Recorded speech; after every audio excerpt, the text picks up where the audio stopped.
Friends, welcome to YouTube channel smart class.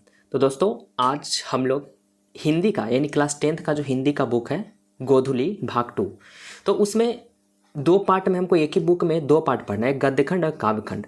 तो इसके पहले वीडियो में मैंने पूरा लेखक का नाम, शीर्षक का नाम मैंने बता दिया है, तो पहले आप लोग उसको ज़रूर देख लीजिएगा ताकि आप लोग को उसका पूरा क्या क्या चैप्टर पढ़ना है और क्या क्या कैसे पढ़ना उसमें बताया गया है। तो आप लोग उसके पहले का वीडियो ज़रूर देख लेना। तो आज हम क्या करेंगे, जो गद्यखंड और काव्यखंड है, तो जितना ये आप जो स्क्रीन पर देख रहे होंगे ये आपका काव्यखंड का टॉपिक है। काव्यखंड में आपको 12 चैप्टर पढ़ना, तो सबसे पहले हम काव्यखंड को ही ख़त्म करेंगे, ठीक है ना। चैप्टर बाय चैप्टर उस सभी को हम कवर करेंगे। उसके बाद जब ये 12 चैप्टर ख़त्म हो जाएगा उसके बाद हम लोग गद्यखंड का बारी बारी से यहाँ पे वीडियो लाने की कोशिश करेंगे। तो आप लोग वीडियो में बने रहिए। और सबसे पहले हम अध्याय 1 यानी कि चैप्टर 1 का जो चैप्टर देख रहे हैं इसका क्वेश्चन आंसर को हम लोग कवर करेंगे। तो चलिए इसको हम देखते हैं। चैप्टर का नाम है राम नाम बिनु बिरथे जग जन्मा, जो नर दुख में दुख नहीं माने। यानी राम नाम के बिना जगत में जन्म लेना बेकार है और जो नर दुख में भी दुख नहीं मानता है, इसी चैप्टर में पढ़ना है। तो इसको हम लोग क्वेश्चन आंसर को कवर करेंगे, जो भी क्वेश्चन आंसर है, और यहाँ पे एक सप्रसंग व्याख्या भी करना है। तो बस इतना ही आप लोग को स्क्रॉल डाउन करके हम दिखा दिए हैं। तो चलिए बारी बारी से उसको समझते हैं। पहला है कवि किसके बिना, कवि किसके बिना जगत में यह जन्म व्यर्थ मानता है।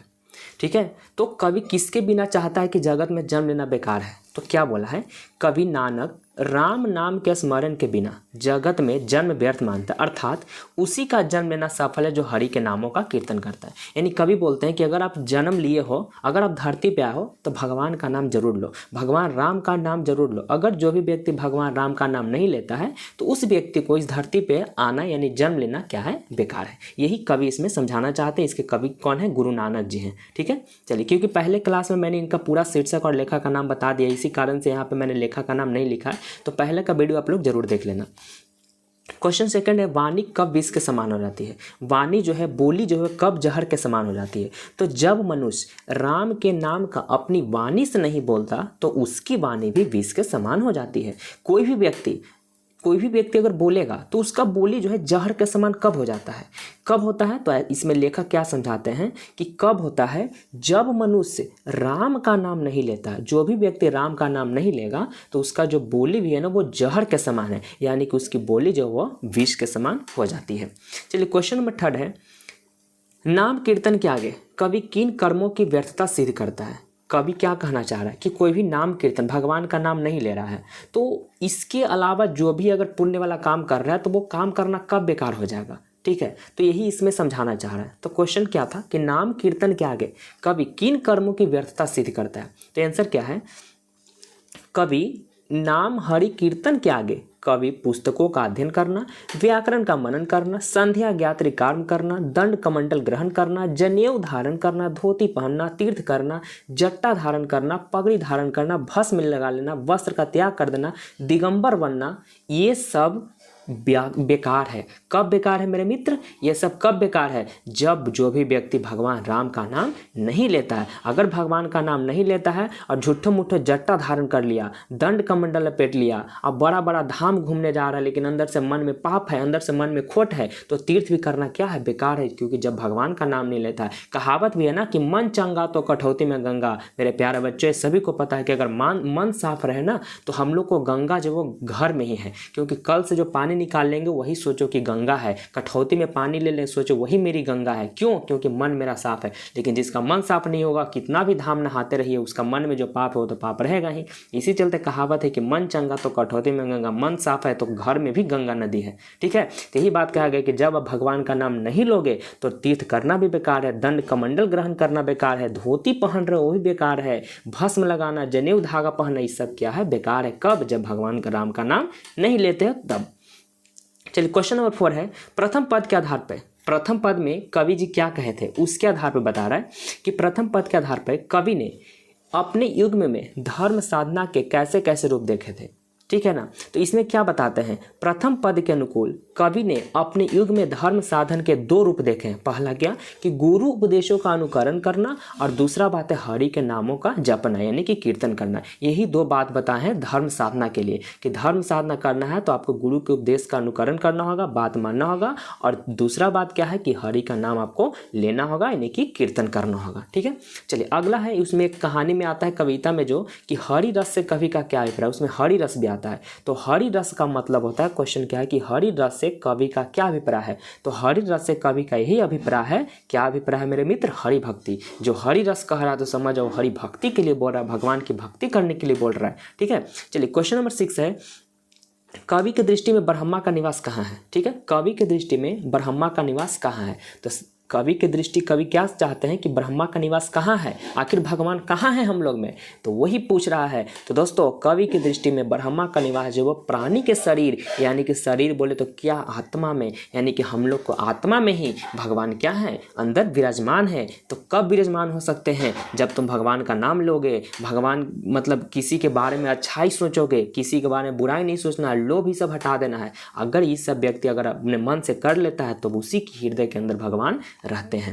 अगला क्वेश्चन है 7, गुरु की कृपा से किस युक्ति की पहचान होती है। गुरु की कृपा से किस युक्ति की पहचान हो पाती है। आंसर है कि गुरु की कृपा से ईश्वर भक्ति तथा संसार सागर से पार होने की युक्ति की पहचान हो पाती है। तो दोस्तों ये आपका था टोटल 7 क्वेश्चन। देखिए इसमें बहुत छोटा छोटा आंसर भी रहता है, क्वेश्चन भी छोटा है, आंसर भी छोटा है। ठीक है ना, तो इसमें एक आपका सप्रसंग व्याख्या, इसको आप लोग जरूर ध्यान से देखिएगा कि आखिर ये कहना क्या चाह रहा है। 7 तक तो क्वेश्चन आंसर था, और 8वां जो व्याख्या करना है इसको ध्यान से समझिएगा। तो इसी प्रकार का छोटा छोटा क्वेश्चन आंसर आप लोग आते रहेंगे। तो पहले हम काव्यखंड को पूरा कवर करेंगे 12 चैप्टर, ठीक है ना, उसके बाद हम लोग गद्यखंड लेकर के आएंगे। अब काव्यखंड में क्या क्या पढ़ना है, गद्यखंड में क्या पढ़ना है, इसके पहले वीडियो बना हो, आप लोग जरूर देख लेना। और दोस्तों अगर वीडियो अच्छी लग रही हो तो वीडियो को जरूर लाइक कर दीजिएगा, और चैनल पर न्यू होंगे तो इसको सब्सक्राइब भी जरूर कर लीजिए। तो चलिए इस क्वेश्चन नंबर हम 8 में बढ़ते हैं।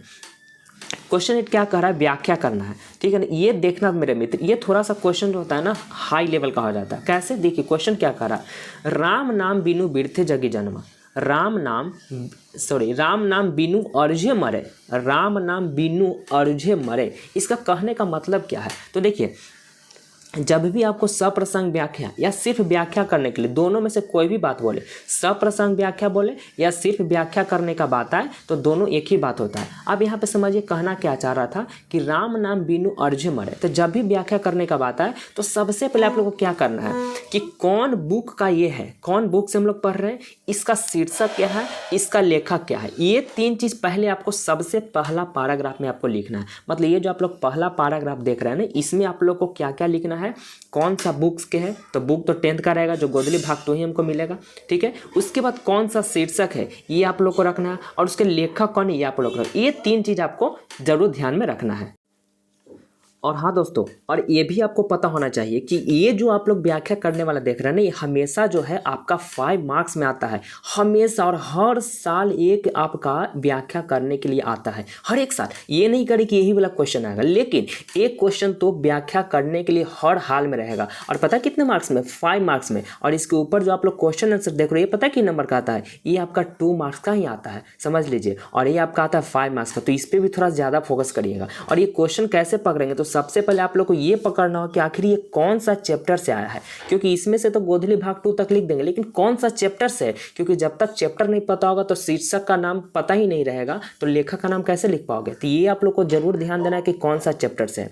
ठीक है, तो इतना बात आप जो हम बोले भी आप लोग समझ गए होंगे। तो देखिए अब कहना क्या चाह रहा था, इसको बारे में समझते हैं। क्या लिखना है, प्रस्तुत पद्यांश हमारे पाठ्य पुस्तक गोधली भाग 2 के काव्य खंड, यानी काव्य खंड को हम लोग पद्य खंड भी बोलते हैं, ध्यान रखिएगा। तो काव्य खंड के राम नाम बिनु बिरथे जगी जन्मा पद से लिया गया है। इनके रचयिता चाहे इनके लेखक गुरु नानक जी हैं। देखिए इतना बात। अब देखिए क्या लिखे, प्रस्तुत पद्यांश करने मतलब जो वहाँ पे पद लिखा हुआ था उसका छोटा सा अंश ही तो लिया हुआ, देखिए छोटा सा ही पार्ट उठाया हुआ ना, तो पद्यांश उसी को बोलते हैं। तो गोधली भाग 2, क्योंकि 10th का बुक का नाम है गोधली भाग 2, जो काव्य खंड यानी कि पद्य खंड के कौन सा चैप्टर से लिया गया, क्योंकि अभी आप लोग को पता है कि अभी हम पहला चैप्टर पढ़ा रहे हैं, तो पहला चैप्टर का ही होगा, जिस चैप्टर का नाम है राम नाम बिनु बिरथे जगी जन्मा। इस पद से लिया गया है, इनके लेखक कौन है, गुरु नानक है। तो देखिए ये बात कितना अच्छा से लिखा गया। अब इसका मतलब आपको नीचे लिखना है कि आखिर इसका मतलब क्या कह रहा है। तो ध्यान से देखिए क्या कह रहा है, कवि ने राम नाम की महिमा का वर्णन करते हुए कहते हैं कि संसार सागर में पार यानी उतरने का सबसे सरल सुगम उपाय राम नाम के स्मरण करना है। अगर दुनिया से आप शांतिपूर्वक मुक्ति होना चाहते हैं, सबसे सरल उपाय क्या है कि आप भगवान राम का नाम ले लो। जो व्यक्ति ईश्वर के नाम को नहीं जपता है वह इस संसार के माया जाल में उछलकर मर जाता है, उलझकर मर जाता है। तो यही बात यहाँ पे गुरु नानक बोले थे। तो देखिए इतना सा छोटा बात का, देखिए राम नाम बिनु अर्झे मरे, राम नाम के बिना क्या है, उलझ के मर जाएगा। अर्झे का मतलब उलझ के मर गया। देखिए हम लोग इसका मतलब समझ गए, लेकिन थोड़ा सा लॉन्ग में लिख देना, अपने मन से हल्का लगा के लिख देना। यही बात को नीचे डिटेल में लिखा हुआ है, आप लोग समझ गए ना कैसे व्याख्या करना होता है। अब देखिए इसका सेकंड क्वेश्चन, इसमें 2 ही क्वेश्चन था, ये एक नहीं 3 है। तो सेकंड क्वेश्चन क्या कह रहा है, कंचन माटी जाने। तो कंचन माटी जाने इनकी दूसरा चैप्टर से ही पढ़ रहे हैं, यही चैप्टर से तो पढ़ना है। तो इसमें भी वही चीज़ लिखेंगे कि प्रस्तुत पद्यांश हमारे पाठ्य पुस्तक गोधली भाग 2 के काव्य खंड के राम नाम बिनु बिरथे जगी जन्मा से लिया गया है, जिनके लेखक गुरु नानक जी, चाहे जिनके रचयिता गुरु नानक जी। देखिए जो हम ऊपरे बात लिखे थे, जो ये वाला आप लोग ऊपर देख रहे होंगे, वही चीज़ हम लोग नीचे भी लिखे हुए हैं। क्यों? क्योंकि इसी चैप्टर से आया है। अभी कहना क्या चाह रहे इसको समझिए। इस पद में जो भी कहना चाहेगा उसको पैराग्राफ चेंज करके आपको लिखना है। इस पद में कवि ने बताया है कि जिस व्यक्ति को दुख ही नहीं करता, जिसे सुख स्नेह भय आदि प्रभावित नहीं करते हैं, वो व्यक्ति दूसरे को सोना यानी दूसरे के धन को अपना माटी नहीं मानता है। वस्तुतः जिनकी सांसारिक इच्छा समाप्त हो जाती है वह व्यक्ति सोना को भी मिट्टी मानने लगता है। यानी क्या यहाँ पे कहना चाह रहा है, इसका मतलब क्या हो गया कि जो व्यक्ति दुख को भी दुख नहीं मानेगा, अगर किसी को मुंह पे कुछ ऐसा बात बोल लीजिए कि उसको दुख लग जाए, लेकिन फिर भी वो अपना अंदर दर्द को सह करके अपना दर्द को नहीं छुपा रहा है, मतलब दर्द को प्रकट नहीं कर रहा है, एकदम दर्द को अंदर रखे हुए है, प्रकट नहीं कर रहा, तो दुख को भी वो दुखी नहीं मान रहा, फिर भी तुम तो अच्छा से ही बात करेगा। ठीक है, किसी के लिए प्रति आपको क्या स्नेह भय डर ये सब नहीं होना चाहिए। ठीक है ना, किसी से मतलब जलन की भावना नहीं होनी चाहिए। ठीक है, जो दूसरे के धन को अपना माटी नहीं मानना चाहिए। ठीक है, यही इस व्यक्ति मतलब इस पद्यांश में जो गुरु नानक है वो कहना चाह रहे थे। ठीक है, चलिए अगला तीसरा का, ये आपका 4 वो है जी, हाँ 4 ही है बस। ठीक है, तीसरा क्या कह रहा है, ध्यान से समझिएगा, वीडियो स्किप मत करिए वरना समझ में नहीं आएगा। तो एक बार आप लोग जरूर ध्यान से इसको समझ लीजिए।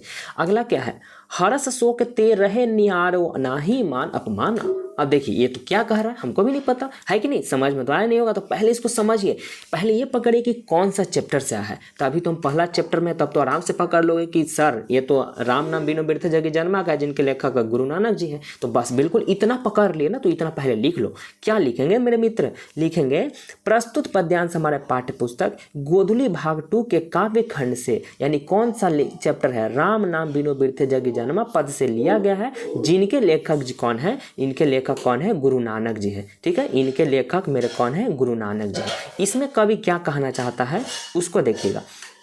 गुरु नानक ने गुरु उपदेश की महिमा का वर्णन करते हुए कहा है कि जिस पर गुरु के उपदेशों का प्रभाव पड़ता है उस व्यक्ति को सुख दुख हर्ष शोक इत्यादि सांसारिक बाधाएं प्रभावित भी नहीं करती है। इस प्रकार के व्यक्ति को मान अपमान का भी प्रभाव नहीं पड़ता है। इसका मतलब क्या कहना चाह रहा है कि अगर कोई भी व्यक्ति गुरु के उपदेश का पालन करेगा, जो गुरु कह रहे हैं उनको पालन करो, अगर वो व्यक्ति ऐसा करता है तो उस व्यक्ति को सुख दुख हर्ष शोक सांसारिक जो बाधाएं वो भी प्रभावित नहीं करेगा। जिसमें गुरु मतलब अपने माता पिता भी हो गए, जो शिक्षा देने वाले वो भी हो गए। तो जो भी व्यक्ति तक माता पिता का बात नहीं मानता है तो उसको आगे जाकर के कुछ ना कुछ जाकर के ऐसा हो भी जाता है जो उलझ के मतलब एक जाल में फंस जाता है। क्यों? क्योंकि अपने गुरु का बात नहीं माना। अगर गुरु का वो बात मान लेगा तो वो इस संसार को सांसारिक बाधा भी रहेगा उसको प्रभावित नहीं कर सकता है। किसी व्यक्ति का मान अपमान का भी कोई प्रभाव उसको नहीं पड़ेगा। हमको अपमान कर रहा है चाहे मान कर, हमको कोई फर्क नहीं, जो बुराई करेगा वहाँ से हम दूर हो जाएंगे। तो आजकल क्या है, लोग अगर गाली देंगे तो बदले में वो भी गाली दे देंगे, तू एक बार देगा तो हम 4 बार देंगे। अरे ऐसा नहीं करो भाई,